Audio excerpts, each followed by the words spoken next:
ऋषि विश्वामित्र ने अपने यज्ञ में विघ्न करने वाले राक्षसों का विनाश करने के लिए राजा दशरथ से राम लक्ष्मण को मांगा।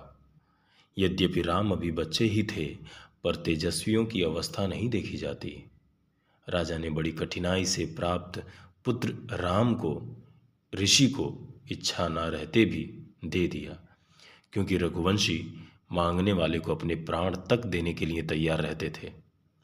राजा जब तक दोनों की मांगलिक यात्रा का प्रबंध करते, तब तक बादलों ने सुगंधित जल बरसाकर रास्ते साफ कर दिए। दोनों राजकुमारों ने पिता को प्रणाम किया और राजा ने स्नेहाश्रु से सींचते हुए उन्हें आशीर्वाद दिया। धनुषधारी उन दोनों को जाते देख सारी अयोध्या ऋषि के पीछे पीछे जाने लगी, परंतु ऋषि केवल राम लक्ष्मण को ही ले जाना चाहते थे, सेना को नहीं, क्योंकि राजा का आशीर्वाद ही उन दोनों की रक्षा करने के लिए पर्याप्त था।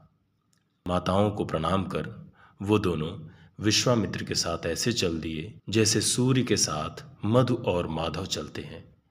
मार्ग में ऋषि द्वारा दी हुई बला और अति बला नामक विद्याओं के प्रभाव से मणिमय फर्शों पर चलने वाले उन राजकुमारों को जंगल के कटीले मार्ग भी सुगम लगने लगे।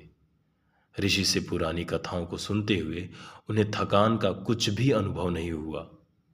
आश्रम में पहुंचने पर उन्हें देखकर ऋषियों को इतना आनंद हुआ जितना कि कमलों से सुशोभित सरोवरों या छायादार वृक्षों को देखकर किसी थके व्यक्ति को होता है। विश्वामित्र का वो आश्रम जहां शिवजी ने कामदेव को दग्ध कर दिया था, कामदेव से भी सुंदर शरीर वाले उन राजकुमारों से सुशोभित हो गया।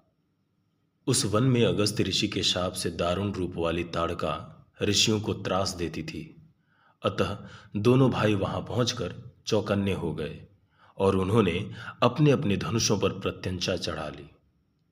प्रत्यंचा का शब्द सुनकर अंधकार जैसी काली नरक पालों के कुंडल पहनी हुई भयानक रूप वाली राक्षसी ताड़का प्रकट हो गई।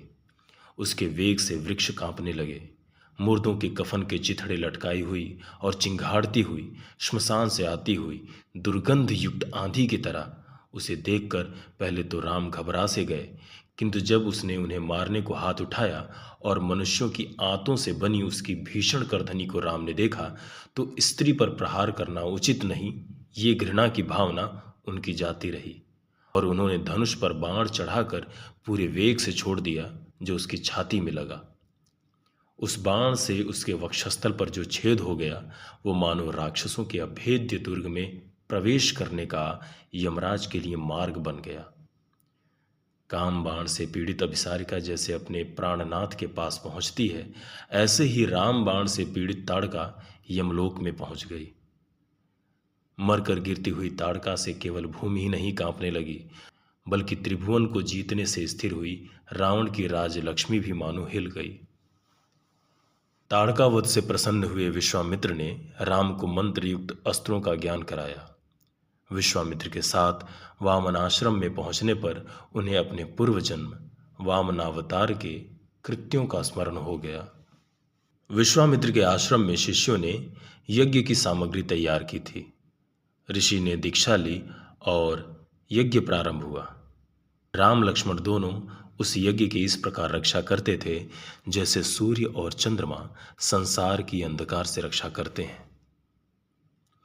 इसी समय यज्ञ की वेदी में आकाश से अड़हुल के फूल सी लाल लाल रक्त की बूंदें गिरने लगीं और यज्ञकर्ता ऋषियों में हड़बड़ी मच गई।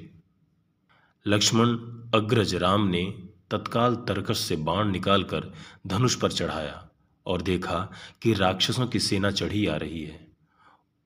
उन्होंने औरों को छोड़कर उस सेना के दो नायकों मारीच और सुबाहु उन्हीं को ही अपने बाणों का लक्ष्य बनाया। जैसे सफल पराक्रम वाला गरुण बड़े बड़े विपधरों को ही अपना लक्ष्य बनाता है, निर्विष पानी में रहने वाले सांपों को नहीं। उन्होंने पर्वताकार मारीच को अपने वायव्यास्त्र से दूर फेंक दिया और सुबाहु को खुरपी जैसे बाण से टुकड़े टुकड़े कर चील कौओं को खाने के लिए छोड़ दिया।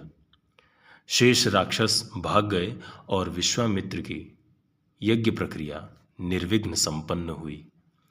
यज्ञ के अंत में दोनों भाइयों ने ऋषि के चरणों में मस्तक रखकर प्रणाम किया और ऋषि ने उन्हें आशीर्वाद दिया। तभी मिथिला के राजा जनक ने अपनी पुत्री के स्वयंवर में आने के लिए विश्वामित्र को आमंत्रित किया।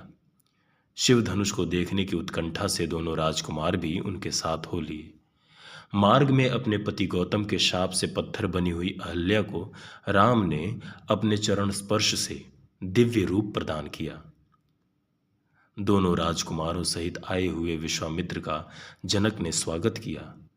मिथिलावासी नर नारी राम लक्ष्मण के दिव्य रूप को एकटक देखते रह गए। धनुष यज्ञ की तैयारी पूरी होने पर ऋषि ने राम की धनुष देखने की इच्छा जनक से प्रकट की। विख्यात कुल में उत्पन्न राम के कोमल और दिव्य रूप को देखकर शिव जी के कठोर धनुष तोड़ने वाले संबंधी सीता विवाह के अपने प्रण पर जनक को अत्यंत क्षोभ हुआ और वो बोले, रात दिन धनुष की डोरी खींचते जिनके हाथों में गड्ढे पड़ गए, ऐसे बड़े बड़े पराक्रमी राजा इसे ना उठा सके और अपनी भुजाओं को धिक्कारते चले गए। उस कठोर धनुष को छूने की इन कोमल बच्चों को मैं कैसे अनुमति दे दूं? तब ऋषि ने कहा, वज्र में कितनी शक्ति है ये तो तभी ज्ञात होगा जब उससे पहाड़ टूट जाता है। तब ऋषि ने कहा, वज्र में कितनी शक्ति है ये तो तभी ज्ञात होता है जब उससे पहाड़ टूट जाता है। ऐसे ही राम की शक्ति का भी धनुष को छूते ही आपको पता चल जाएगा। जुगनू जैसी छोटी चिंगारी में भी भीषण दाह करने की शक्ति हो सकती है। ये सोचकर सत्यवक्ता ऋषि के वचन पर विश्वास करके जनक ने अपने योद्धाओं को धनुष लाने का आदेश दिया। सोए हुए अजगर जैसे उस भीषण धनुष को जिस पर बाण चढ़ाकर भगवान शंकर ने मृग रूपी यज्ञ का पीछा किया था, दशरथ नंदन राम ने देखते ही उठा लिया और उस पर ऐसे प्रत्यंचा चढ़ा दी जैसे कामदेव फूलों के धनुष को चढ़ा रहे हो। उसे खींचते ही भीषण ध्वनि करता हुआ धनुष टूट गया। उसके टूटने की ध्वनि इतनी तीव्र थी कि दूर कहीं तपस्या करते हुए क्रोधी मुनि परशुराम के कानों तक जा पहुंची। मानो ये समाचार देना चाहती हो कि क्षत्रिय जाति फिर जी उठी है। शंकर जी के धनुष को तोड़ने से राम के पराक्रम पर प्रसन्न हुए जनक ने अपनी अयोनिजा कन्या सीता को अग्नि जैसे पवित्र ऋषि को साक्षी करके राम को अर्पण करने की इच्छा की और राजा दशरथ के पास अपने कुल पुरोहित को भेजा कि वो सीता को अपनी पुत्र वधु रूप में स्वीकार करें। वो राम के लिए उपयुक्त वधु की खोज में ही थे। इस समाचार से जैसे उन्हें अभीष्ट फल मिल गया, क्योंकि सज्जनों के संकल्प कल्प वृक्ष से प्राप्त फलों की तरह शीघ्र ही पूर्ण होते हैं। राजा दशरथ पुरोहित एवं चतुरंगिणी सेना के साथ मिथिला को चल पड़े। सेना के समर्द से उठी धूल से आकाश भर गया। मिथिला पहुंचने पर इंद्र और वरुण जैसे दोनों राजा दशरथ और जनक परस्पर मिले और विवाह की प्रक्रिया प्रारंभ हुई। राम का सीता से, लक्ष्मण का सीता की छोटी बहन उर्मिला से तथा भरत और शत्रुघ्न का जनक के छोटे भाई कुशध्वज की कन्याओं मांडवी और श्रुतकीर्ति से धूमधाम के साथ विवाह हुआ। वो चारों भाई अनुरूप कन्याओं का पाणी ग्रहण करके ऐसे लगते थे जैसे साम दाम दंड भेद ये चारों उपाय अपनी सिद्धियों सहित राजा की शोभा बढ़ा रहे हो। जैसे प्रकृति और प्रत्यय के योग से पद सार्थक होता है, ऐसे ही चारों राजकुमारों से वो कन्याएं और उन कन्याओं से राजकुमार सार्थक हो गए। चारों पुत्रों का विवाह करके राजा दशरथ अपनी सेना सहित अयोध्या को चले। 3 पड़ाव तक उन्हें पहुंचाकर मिथिला नरेश वापस हो गए। इसी समय सहसा अनेक अशुभ लक्षण प्रकट होने लगे।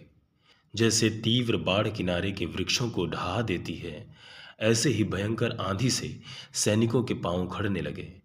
सूर्यमंडल के चारों ओर धारियां दिखने लगी। दिशाएं मलिन हो गईं। जिधर सूर्य दिखे उसी दिशा में सियार हुआ हुआ करने लगे। इन अशुभों से घबराकर राजा ने गुरु वशिष्ठ से प्रश्न किया तो उन्होंने परिणाम अच्छा होगा कहकर राजा की व्यथा को हल्का कर दिया। तभी सेना के सम्मुख एक तेज पुंज प्रकट हुआ जो थोड़ी देर में एक तेजस्वी पुरुष मूर्ति सा दिख पड़ा। वो मुनि परशुराम थे जो पिता के अंश रूप में जनेऊ और माता के अंश रूप में धनुष धारण किए ऐसे लग रहे थे मानो सौम्य चंद्रमा के साथ तीव्र सूर्य हो या शीतल चंदन वृक्ष से विषधर सर्प लिपटा हो। उन्होंने ऋषि मर्यादा का उल्लंघन करते पिता की आज्ञा से माता का सिर काटकर पहले करुणा को जीता, फिर पृथ्वी को विजित किया। उनके दाहिने कान में कुंडल रूप में रुद्राक्ष के दाने ऐसे लग रहे थे मानो 21 बार क्षत्रियों का अंत करने की संख्या बता रहे हो। उस समय राजा की दृष्टि दो रामों, एक पिता की हत्या से रुष्ट होकर क्षत्रिय जाति का संहार करने को दृढ़ प्रतिज्ञ परशुराम और दूसरे अपने बाल पुत्र राम पर एक साथ पड़ी तो वो घबरा गए। एक राम शत्रु था तो दूसरा राम पुत्र। एक सांप के फन की मणि जैसा भयंकर था, दूसरा माला की मणि जैसा शीतल। राजा के पूजा की सामग्री ले आओ।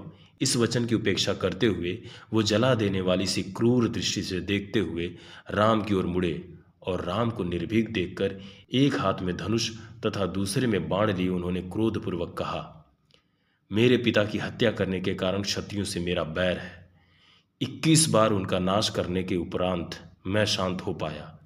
आज इस धनुष को तोड़कर तुमने मुझे चुनौती दी है, मानो सोए सांप को लाठी मारकर जगाया है। आज तक राम इस शब्द से केवल लोग मुझे जानते थे, अब इस घटना से राम कहने से तुम्हें जानेंगे, जो मेरे लिए लज्जा की बात है। क्रौंच पर्वत पर प्रहार से भी कुंठित ना होने वाले परशु को धारण करते हुए मेरे लिए दो समान अपराधी हैं। मेरे पिता की गाय को हरने वाला है सहस्त्रार्जुन और मेरी कीर्ति को हरने वाले तुम। 21 बार क्षत्रियों को जीतने का पराक्रम अब मुझे संतुष्ट नहीं कर सकता जब तक तुम्हें ना जीत लूं, क्योंकि अग्नि की यही सार्थक तेजस्विता है कि वो जैसे जंगल को जलाती है वैसे ही समुद्र को भी। जीर्ण और पुराने शिव धनुष को तोड़कर तू अपने को बलशाली मत समझ, क्योंकि किनारे के खोखले वृक्ष को तो साधारण हवा भी गिरा देती है। मैं युद्ध नहीं चाहता, केवल मेरे इस धनुष को लेकर इस पर बाण चढ़ा दो तो मैं तुमसे हार मान जाऊंगा, और यदि मेरे इस कठोर परश की धार से डर गए तो हाथ जोड़कर अभयदान मांगो, मैं क्षमा कर दूंगा। भयंकर परशुराम की उस वाणी का कुछ भी उत्तर दिए बिना राम ने मुस्कुराकर उनके हाथ से धनुष ले लिया। अपने पूर्व जन्म नारायण अवतार के उस धनुष को लेकर राम अत्यंत सुंदर लगने लगे, क्योंकि बादल वैसे ही सुंदर होता है, उस पर जब इंद्रधनुष दिखे तो उसकी शोभा का क्या कहना।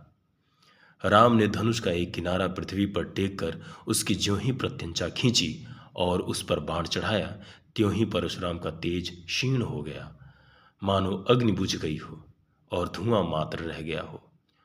उस समय जनता ने एक दूसरे के सम्मुख खड़े बढ़ते और क्षीण होते तेज वाले राम और परशुराम को सायंकाल के उदय होते चंद्रमा और क्षीण होते सूर्य जैसा देखा। मुनि को उदास और निस्तेज देखकर राम को दया आ गई। वो बोले, आप ब्राह्मण हैं, आपसे अपमानित होने पर भी मैं आप पर प्रहार नहीं कर सकता, परंतु मेरा चढ़ाया हुआ बाण व्यर्थ नहीं जाएगा। बोलिए, इससे आपकी गति को नष्ट करूं या आपके द्वारा यज्ञादि से अर्जित पुण्यों के फल को। तब शांत होकर ऋषि ने कहा, भगवान, आप पुराण पुरुष हैं, ये मुझे विश्वास हो गया। आपके वैष्णव तेज को देखने के लिए ही मैंने आपको उत्तेजित किया। मैंने अपने पिता के शत्रुओं को परास्त कर दिया, संपूर्ण पृथ्वी ब्राह्मणों को दान में दे दी। अंत में परम पुरुष आपसे हार जाना भी मेरे लिए कल्याणकारक ही है। मेरी गति को नष्ट ना करें ताकि मैं पुण्य तीर्थों का भ्रमण कर सकूं। मेरे यज्ञादि से अर्जित पुण्य फलों को ही नष्ट कर दें, क्योंकि उनका फल स्वर्ग होगा, जहां के सुख भोगों की अब मुझे आकांक्षा नहीं रही। राम ने मुनि की आज्ञानुसार बाण को पूर्व की ओर छोड़कर उनका स्वर्ग द्वार बंद कर दिया और धनुष को एक ओर रखकर क्षमा करें कहते हुए मुनि के चरणों में गिर पड़े। शत्रु को जीतकर नम्र हो जाना ही वीरों का यश बढ़ाता है।